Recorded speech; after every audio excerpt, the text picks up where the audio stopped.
Présenter, donc je m'appelle Mathis Attar, je travaille à l'Agence locale de l'énergie et du climat de la métropole de Lyon, qui est une association à but non lucratif qui a pour but d'accompagner les particuliers et les professionnels à réaliser des économies d'énergie et d'eau.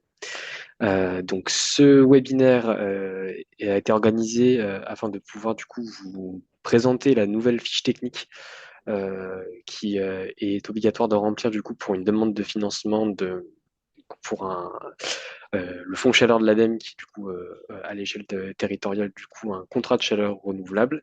Donc, pour vous donner un peu plus de détails là-dessus, même si je pense que si vous êtes ici, vous êtes déjà bien au fait de tout ça, en 2020, l'ADEME s'est rendu compte qu'elle ne pouvait pas aider tous les projets via le fonds chaleur. Donc, elle a décidé de confier cette tâche-là, notamment d'accompagnement et d'aide des petits projets à des acteurs locaux du territoire. Et ça se traduit, du coup, par la contractualisation avec certains acteurs du territoire d'un contrat de chaleur renouvelable qu'on appelle CCRT. Du coup, au niveau du territoire de la métropole de Lyon, c'est la métropole de Lyon qui a récupéré la compétence. Donc, c'est la métropole de Lyon qui pilote le contrat de chaleur renouvelable sur le territoire. Et l'ALEC, nous, on vient en support technique de la métropole de Lyon sur ce sujet-là. Donc, c'est pour ça que c'est l'ALEC qui anime ce webinaire-là. Voilà. Je vais partager mon écran. Hop, est-ce que vous voyez mon écran? Oui, Oui, c'est tout Parfait, bon. nickel. Du coup, là, vous allez pouvoir trouver pas mal d'informations sur le CCRT, sur le site du coup de l'ALEC. Aujourd'hui, il y a une petite précision qui a son importance. Aujourd'hui, sur le territoire de la métropole de Lyon, on ne parle pas de contrat de chaleur renouvelable de la métropole de Lyon, mais on parle de prime éco-chaleur. On complexifie un peu les choses, on passe de fonds chaleur, contrat de chaleur renouvelable à prime éco-chaleur. Mais prime éco-chaleur égale contrat de chaleur renouvelable sur le territoire de la métropole de Lyon. Donc, sur le site de l'ALEC, vous allez du coup dans l'onglet services et aide et accompagnement, et vous allez trouver du coup un item qui s'appelle prime éco-chaleur sur la section de gauche. Donc, vous cliquez sur la section de gauche et vous arrivez du coup sur la page web de la prime éco-chaleur où on réexplique du coup ce que c'est, qui est éligible à la prime éco-chaleur, des exemples de projets. Alors là, je pense qu'il doit y avoir quelque chose, un petit loupé, parce qu'on a quand même un peu plus de projets que ça maintenant. Ça doit être ceux du coup de la dernière commission. On redétaille du coup sur cette page web les aides aux études, les modalités d'éligibilité, etc., etc. Et quand on descend, on va y arriver, on va arriver sur les fiches techniques liées aux travaux. Et c'est ce dont on va vous parler aujourd'hui, et plus spécifiquement du coup de la fiche technique géothermie. Donc pour ça, il suffit de cliquer sur ce lien-là, et vous allez avoir du coup la fiche géothermie qui arrive, si mon PC le veut bien.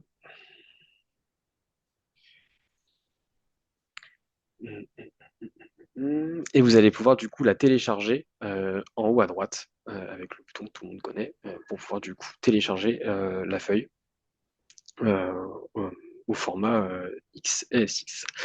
Voilà, donc un point qui est assez important, c'est une fiche qui a été créée par l'ADEME. Donc c'est pas l'ALEC ou la métropole de Lyon qui a créé cette fiche projet de géothermie. C'est quelque chose qui est réalisé à l'échelle territoriale, voire même nationale. Et cette fiche-là, du coup, elle est régulièrement mise à jour. Donc moi, je vous encourage fortement à ne pas la télécharger une fois et à la garder du coup dans un dossier, mais de refaire à chaque fois que vous en avez besoin l'exercice d'aller récupérer du coup cette fiche géothermie. Cette fiche géothermie, du coup, elle a été adaptée selon du coup les mises à jour du fonds chaleur en 2026 des critères d'éligibilité et de financement. Et donc, du coup, c'est la première version qui existe pour 2026. Cette version-là, elle peut comporter des bugs. Donc, l'idée de ce webinaire, du coup, c'est juste de vous montrer du coup à quoi ressemble cette fiche-là, quelles sont les sections, comment elles se remplissent. Après, si on observe du coup des bugs en live ou autre, je pourrais prendre des notes et je ferai remonter du coup le sujet à l'ADEME. Voilà. Est-ce que sur cette partie-là, vous avez des questions ou est-ce que c'est bon pour vous? N'hésitez pas, vu qu'on n'est pas nombreux, à poser directement la question euh, en débloquant votre micro. Si pas de questions, là du coup, on va pouvoir aller dans le vif du sujet et parcourir la nouvelle fiche technique géothermie de l'ADEME. Donc la fiche technique géothermie, elle a quand même pas mal évolué entre 2025 et 2026. Il y a eu un petit coup de lifting où on a réduit certains onglets et vous, en tant que potentiel du coup accompagné, comment dire, BE qui allait travailler du coup sur des projets de géothermie, il vous suffira de remplir uniquement l'onglet qui s'appelle fiche projet géothermie. Vous avez du coup des onglets assez standards d'accueil et légende qui vous expliquent un peu comment le fichier fonctionne. Il y a un point qui est assez important, c'est du coup l'onglet checklist qui vous permet du coup de pouvoir avoir un petit mémo et un pense-bête de l'ensemble du coup des pièces qui sont demandées pour la demande d'aide à l'investissement liée du coup à la géothermie. Ça permet du coup d'éviter d'envoyer un dossier incomplet, c'est un petit pense-bête. Et à la suite de ça, du coup, vous allez avoir la fiche projet géothermie. Voilà. Donc vous avez en colonne I2 la date de mise à jour de la fiche. Donc ça vous permettra également de voir si vous avez du coup la bonne fiche géothermie avec vous et si c'est pas le cas, du coup, de refaire la petite manip via le site de la LEC. Euh, vous avez ensuite du coup différentes sections qui sont du coup intégrées dans cet onglet fiche de projet géothermie. Donc, le fichier peut paraître assez long, ça peut faire peur, j'en ai bien conscience. L'idée, du coup, c'est de démystifier un peu ça aujourd'hui voilà, que vous puissiez, du coup, aussi vous approprier cette fiche-là et vous rendre compte que c'est pas si terrible à remplir que ça. Voilà. Donc, on commence bien évidemment la fiche avec une présentation du projet.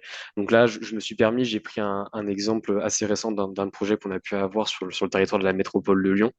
Et l'idée, du coup, c'est de pouvoir avoir une fiche qui est pré-remplie pour pouvoir, du coup, voilà, être plus efficace pour le webinaire. Donc là, c'est un projet qui est un centre culturel, Euh, hop. Donc, il vous suffit de rentrer les éléments qui vous sont demandés. Je ne vais pas spécialement m'éterniser là-dessus. Après, vous avez quand même du coup des petites nouveautés. Pour des projets de 100 MWh, du coup, on n'a pas forcément besoin d'une étude de faisabilité. Ça, du coup, c'est bien indiqué dans les CEF, conditions d'éligibilité et de financement.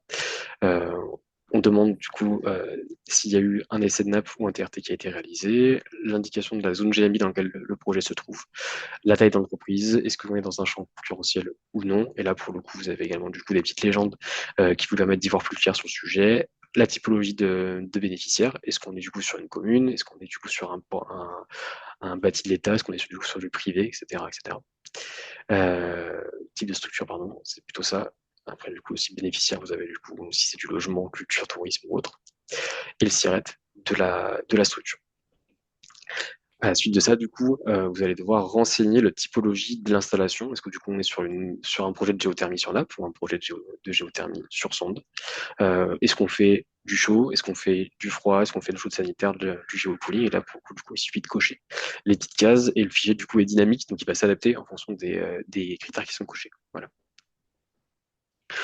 Dans la présentation du projet, on a aussi une partie, hein, comment dire, identification des personnes qui travaillent sur le projet. Donc, opérateur CCRT, c'est pas spécialement à vous de le remplir, on le remplira de notre côté. C'est concrètement la personne au sein du CCRT, donc au sein de l'équipe Primé Cochador qui va instruire le dossier de manière technique. Instructeur ADM, c'est pareil pour vous. Là, ce qui va être important de remplir, du coup, c'est voilà, tout le volet maîtrise d'ouvrage, s'il y a un architecte, qui est l'architecte, le BE, qui travaille, et bien évidemment, du coup, les BE qui travaillent sur le sujet. Bien évidemment, il sera aussi important du coup de préciser du coup la qualification, parce que c'est un critère d'éligibilité, dois-je le rappeler. Et également du coup, si c'est déjà connu, du coup le nom du foreur est bien vérifié du coup que le foreur il est bien qualifié pour ça.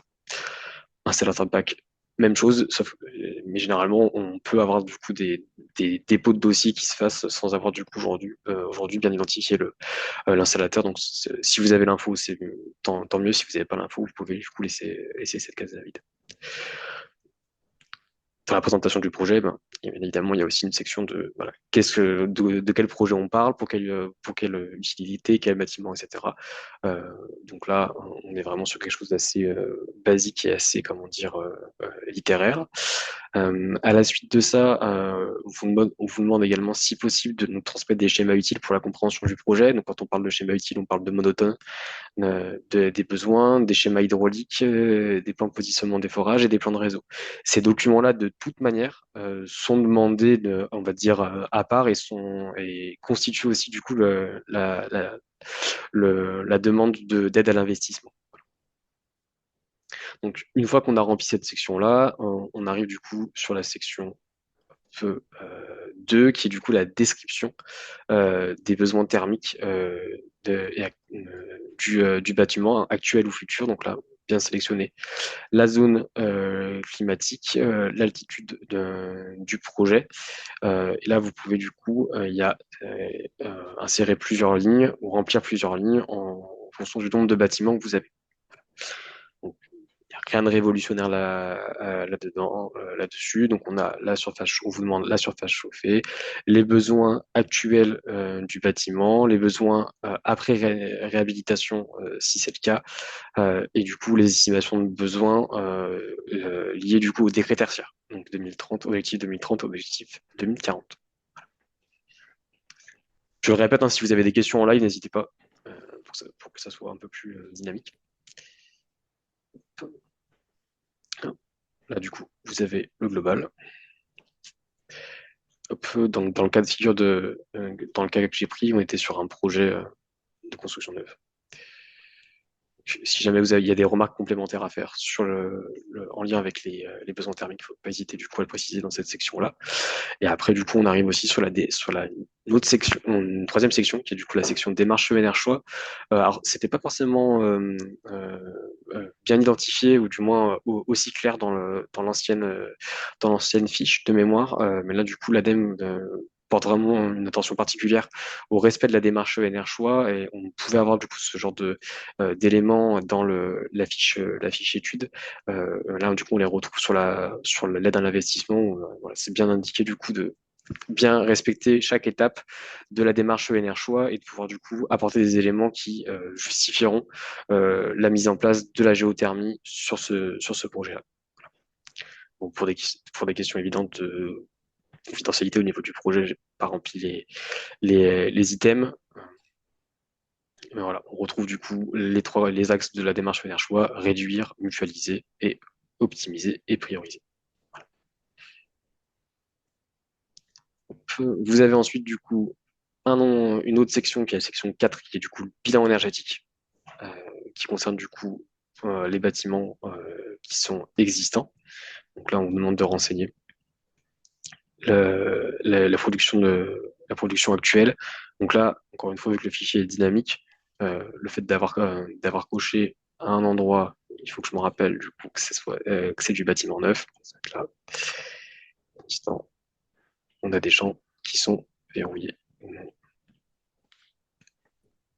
Voilà. Et du coup, des champs qui viennent apparaître et que l'on doit remplir. Tac. C'est ça en neuf.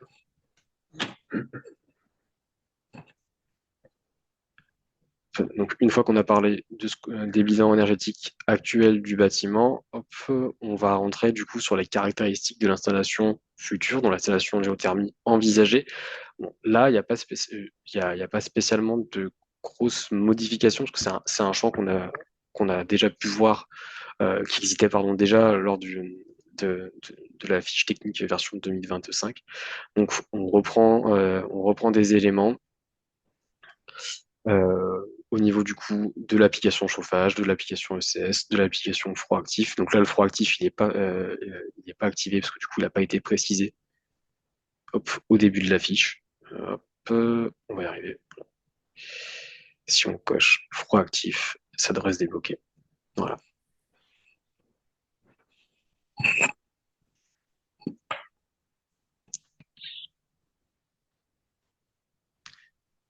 On retrouve du coup des éléments sortie de production PAC. Donc là, on a une variation entre les besoins globaux du bâtiment qui sont de 68,20 et la production PAC. Ça s'explique parce que du coup, on a aussi un appoint sur ce projet-là. Et ça rend une importance un peu plus tard parce que j'ai pu identifier un bug euh, lors de la préparation du webinaire. La partie géocooling est également à renseigner. Les COP, la puissance installée, pardon, des installations avant Alors attends, parce que tu sais, je suis un truc. Ouais, il y a une question? Ok, pas de question. Hop. Du coup, puissance installée, c'est la puissance cumulée globale.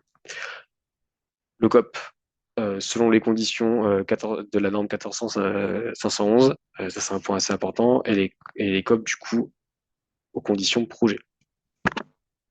Pareil, très important. On a souvent vu du coup là dans les derniers dossiers qu'on avait soit l'un soit l'autre. L'idée c'est vraiment que vous puissiez récupérer de la part des prescripteurs du coup des simulations de pompe à chaleur aux conditions normées qui sont du coup bien rappelées ici dans le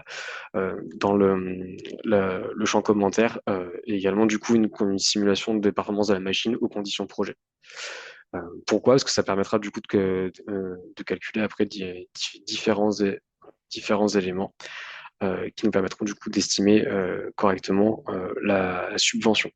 C'est vrai que je l'ai pas forcément précisé, mais vous êtes du coup sur des fichiers qui sont verrouillés par l'ADEME. C'est pas la qui a décidé du coup de mettre en place des codes, mais vous avez du coup des feuilles protégées, ce qui fait que enfin, l'objectif c'est vraiment de pouvoir remplir uniquement les champs qui vous sont demandés. Et ça peut paraître un peu pénible parce que du coup quand vous voulez savoir voilà, comment est calculée une formule, bah, du coup, on n'a pas on peut pas cliquer et voir les cases, comment dire, s'éclairer. Mais bref, c'est un petit détail. On vous demande aussi du coup le nom du fluide free origin. Pour les pompes à chaleur, pareil, c'était quelque chose qu'on vous demandait déjà en 2025. Une fois qu'on a caractérisé l'installation de géothermie, on vient caractériser l'appoint. Pareil, il n'y a pas de grosse variation par rapport à ce qu'on a pu avoir en 2025. Ce qui va être assez nouveau sur 2026, c'est la caractéristique des émetteurs dans le bâtiment. Donc là, vous avez, euh, on, on sélectionne du coup le type d'émetteur qu'on a dans le bâtiment, les régimes de température côté émetteur et les régimes de température côté entrée pack. Là, du coup, vous avez une autre section qui est similaire. J'imagine que c'est pour les besoins du coup si vous avez du coup non, du chaud, du froid, mais non, du coup, c'est là. Euh, euh, Hop, et là, en effet, du coup, on a une autre section qui est dédoublée. Là, pour le coup, je vais poser la question à l'ADEME sur l'intérêt d'avoir cette section-là. Et j'ai peut-être loupé quelque chose. Donc, plutôt que de vous dire des âneries, je préfère du coup attendre le retour de l'ADEME et puis je vous enverrai du coup des éléments de réponse à ce sujet. Hop.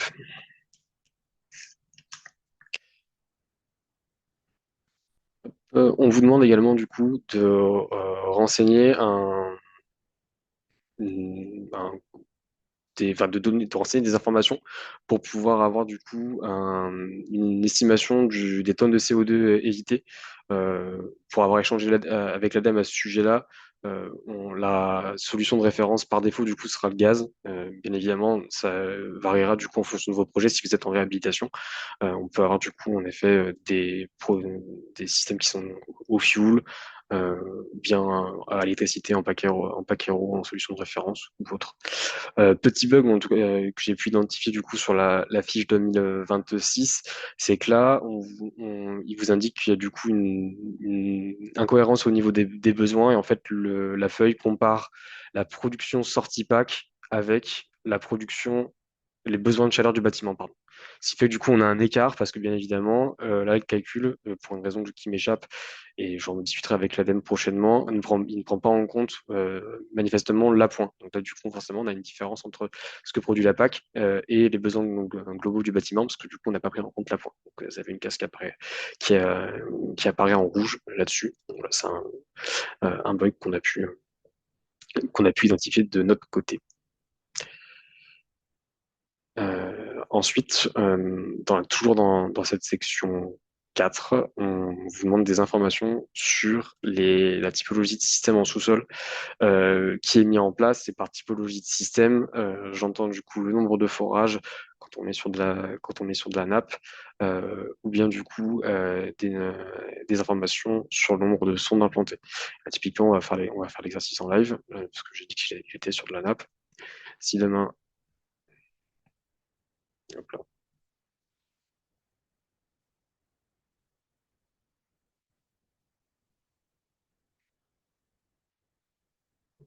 hum, voilà, on a du coup un champ qui se grise et le pack sur sonde du coup qui se, qui s'allume.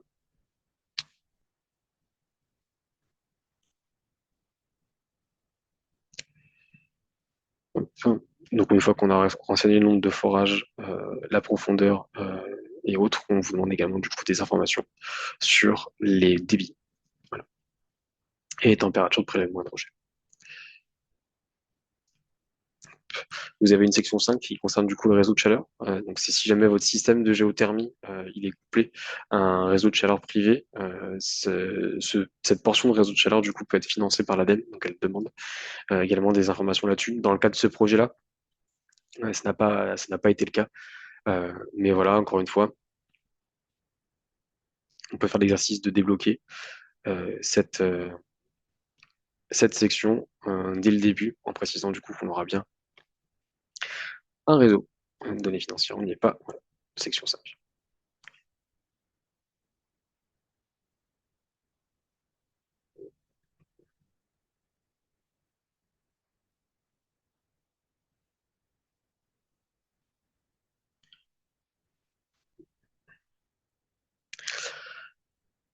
Ensuite, on arrive du coup à la section 7, qui est du coup les données financières du projet. Alors là, pareil, il n'y a pas de gros changements par rapport à la fiche géothermie de 2025. On vous redemande du coup des informations qui sont assez importantes pour nous, qui sont du coup, ben voilà, en fonction des lots et puis plus ou moins de la typologie de travaux, une estimation des coûts pour chaque prestation.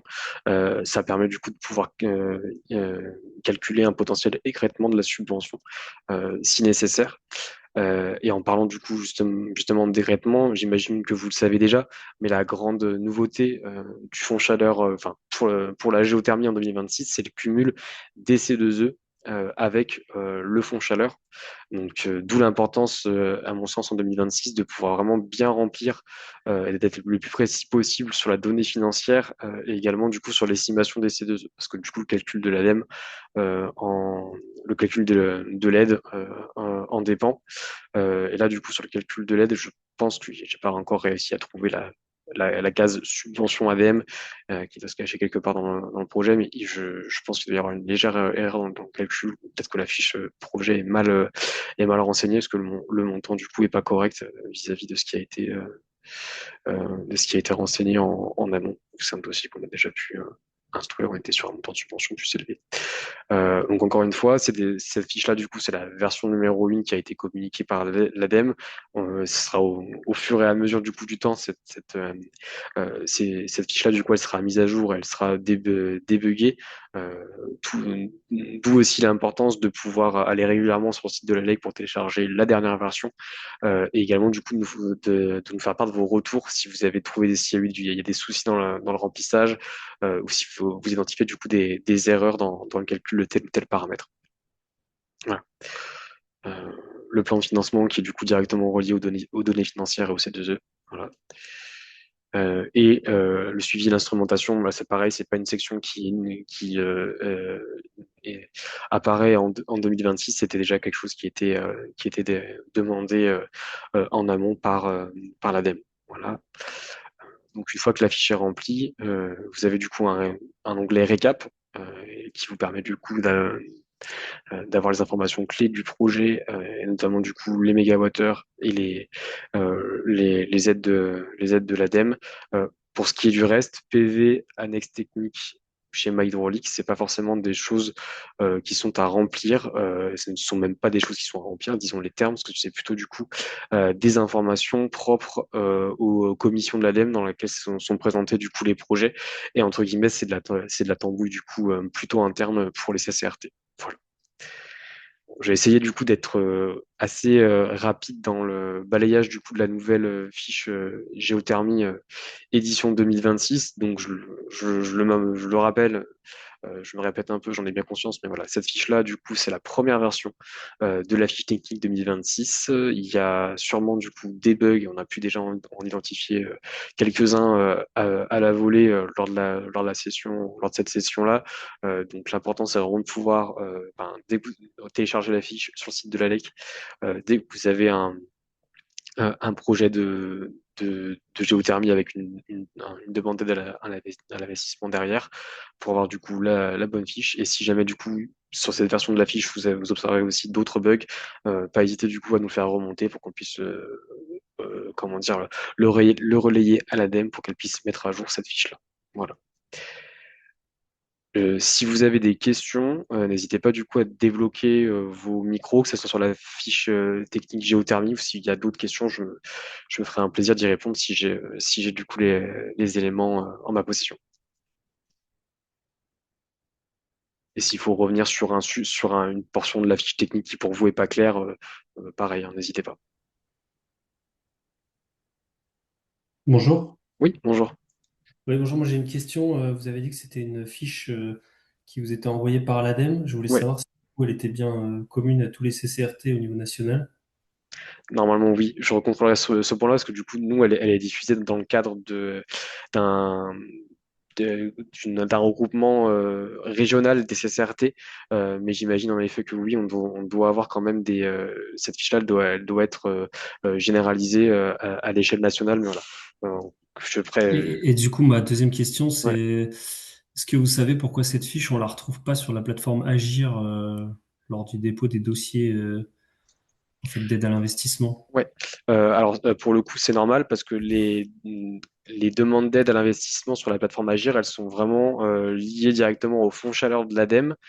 Si jamais du coup votre projet est plutôt du coup sous le giron du contrat de chaleur renouvelable du territoire, c'est du coup directement par le contrat de chaleur renouvelable qu'il faut passer. Le dépôt sur la plateforme Agir, c'est uniquement du coup pour les projets qui sont instruits par l'ADEME. S'ils sont instruits par les CCRT, du coup, c'est pas le même canal de communication. C'est pour ça que du coup cette fiche-là qui est propre au CCRT, du coup elle est pas disponible sur le site Agir.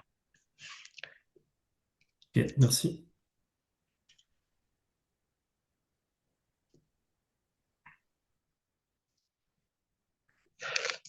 Est-ce qu'il y a d'autres questions?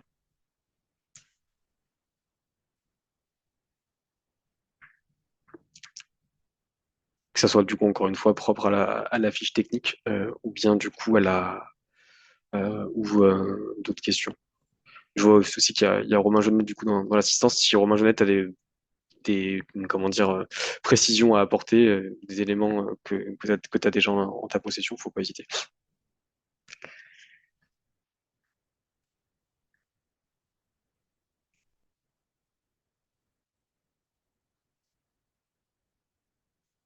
Eh bien, écoutez, si vous n'avez pas plus de questions que ça, je vous propose du coup d'en arrêter là.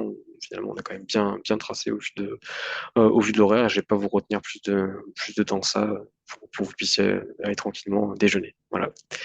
Merci à toutes et tous d'avoir été présents et d'avoir pu assister à ce webinaire. Ce webinaire, du coup, il a été enregistré et on pourra du coup le retrouver en rediffusion. J'ai bien noté du coup la question de Monsieur Beaumont concernant du coup la diffusion de cette fiche projet, de savoir si elle est commune à l'échelle nationale ou si du coup il y a des variations en fonction des régions. Je vous ferai du coup une réponse mail. Je devrais avoir du coup vos coordonnées, donc je vous ferai une réponse mail à ce sujet-là. J'en profite du coup de ce temps de clôture du coup pour vous rappeler que si vous avez des projets de géothermie, ou d'autres projets potentiellement éligibles du coup au contrat de chaleur renouvelable, faut pas hésiter du coup à prendre contact avec nous.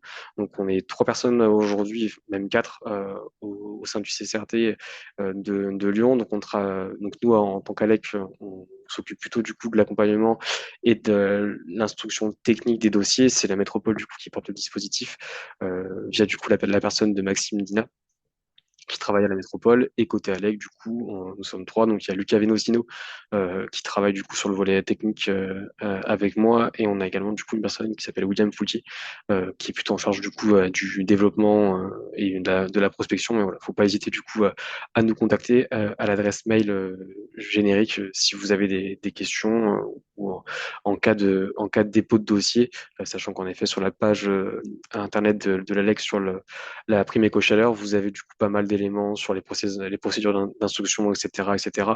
Donc voilà, faut pas hésiter aussi à la consulter pour avoir de l'info. C'est une bonne page ressource.